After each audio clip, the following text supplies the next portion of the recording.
Assalamualaikum warahmatullahi wabarakatuh. Gerakan sholat subuh berjemaah ini sudah ada tahun 2016. Dalam perjalanannya terjadi naik turun. Kemudian ketika 2019 dan 2020 kita dilanda COVID. Pada saat COVID keluarlah kebijakan pemerintah untuk melarang sebagian masyarakat yang rentan terhadap penyakit COVID itu untuk melaksanakan sholat di rumah. Kemudian yang ada di dalam masjid diatur jaraknya. Kenapa pemerintah melakukan itu? Pemerintah punya tanggung jawab untuk menjaga agar masyarakatnya tidak dilanda COVID. Kemudian dalam perjalanan waktu hingga hari ini COVID itu mulai mereda. Muncul pertanyaan, siapa yang paling bertanggung jawab untuk mengajak kembali masuk ke dalam masjid? Karena dulu pemerintah itu melarang sebagian untuk sholat di masjid. Saya sampai hari ini adalah bagian dari pemerintah, dan kita akan dituntut bertanggung jawab kelak di pengadilan Allah.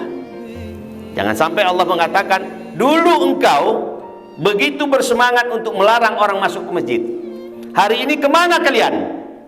Karena itu merupakan tanggung jawab kita sebagai pemimpin.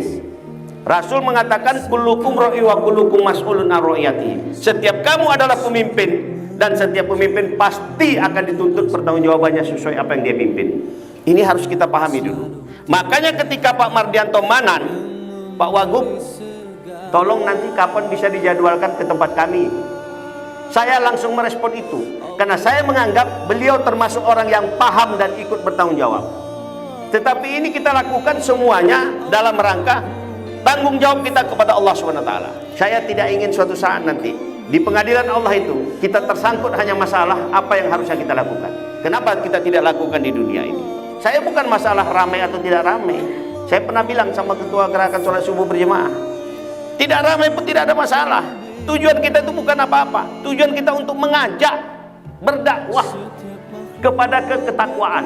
Sedangkan ada Rasulnya Allah saja puluhan tahun berdakwah, pengikutnya tidak lebih dari 80 orang. Tidak mudah berdakwah, tidak mudah mengajak orang kepada kebaikan. Tetapi itu harus kita lakukan. Apalagi ketika kemarin kita sudah membuat sebuah kebijakan pemerintah itu untuk melarang sementara, dan hari ini sudah reda. Jangan lupa bahwa itu adalah tanggung jawab pemerintah juga bersama tokoh agama dan tokoh masyarakat. Siapapun yang merasa tokoh agama, siapapun yang merasa tokoh masyarakat hari ini ikut bertanggung jawab suatu saat. Makanya saya katakan di berbagai kesempatan, bagi saya mengajak hari ini untuk masuk kembali ke masjid, saya posisikan sebagai wajib kifayah. Ketika masih ada orang sebagian dari kita yang melakukan itu, insya Allah kita terbebas dari dosa. Tetapi kalau sudah tidak ada yang melakukan itu, siap-siap kita bertanggung jawab terhadap apa yang kita lakukan. Ini harus dipahami dengan baik, sehingga kita tidak menduga-duga.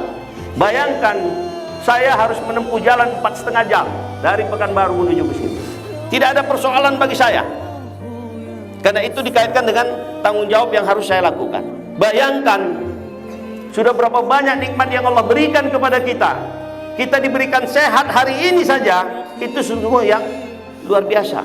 Percaya nggak kita, dalam waktu yang bersamaan hari ini ada orang di belahan dunia sana, ada orang di sebagian rumah sakit sana sedang berjuang menghadapi sakaratul maut. Kita hari ini di dalam masjid diberikan sehat, diberikan kuat untuk mendengarkan tausiah saja tidak mau. Maka nikmat Tuhan mana lagi yang kau dustakan? Kita diberi sehat, diberi kuat, bisa masuk ke masjid, tapi tidak mau melakukan itu. Sementara dalam waktu yang bersamaan ada di berbagai rumah sakit sana ada keluarganya yang sedang menunggu keluarganya yang sedang menghadapi sakaratul maut. Yakinlah, dalam waktu yang bersamaan seperti sekarang ini, begitu gundah hatinya. Berapa banyak orang yang saat ini mungkin dia sedang menunggu keluarganya yang membutuhkan darah, sampai hari ini belum mendapatkan darah. Apakah itu tidak pantas kita bersyukur apa yang sudah kita terima dari Allah SWT subuh hari ini? Makanya bagi saya, perjalanan 4,5 jam itu tidak ada apa-apanya kalau dibandingkan dengan nikmat Tuhan yang sudah kita terima. Ini harusnya cara berpikir kita. Maka nikmat Tuhan mana lagi yang kau dustakan? 31 kali Allah mengatakan itu dalam surat Ar-Rahman. Tadi Qori'ah kita membacakan, ya ayyuhalladzina amanu sta'inu bis sabri was shalah, innallaha ma'as sabirin. Wahai orang beriman, mohonlah pertolongan kepada Allah dengan sabar dan sholat. Jadi kalau kita mohon pertolongan kepada Allah itu syaratnya dua, sabar, sholat. Nggak bisa sabar saja Pak tanpa sholat, nggak bisa sholat saja tanpa sabar. Jadi hari ini kita sholat di masjid dalam rangka memohon pertolongan kepada Allah. Mudah-mudahan Allah ridho terhadap apa yang kita inginkan itu. Hidup ini tidak hanya cukup sekedar kita mendapatkan izin Allah, tetapi yang jauh lebih penting kita perlukan adalah mendapatkan ridho Allah. Kalau izin Allah, berapa banyak orang sekarang sedang menjabat, berapa banyak orang sekarang sedang memberikan kekuasaan, kalau hanya sekedar izin Allah. Tetapi kalau ridho Allah, insya Allah ada izin Allah di sana. Tetapi kalau izin Allah, belum tentu ada ridho Allah. Mudah-mudahan kita yang melangkahkan kaki menuju ke masjid hari ini bagian dari yang Allah ridhoi, bukan hanya sekedar Allah izin.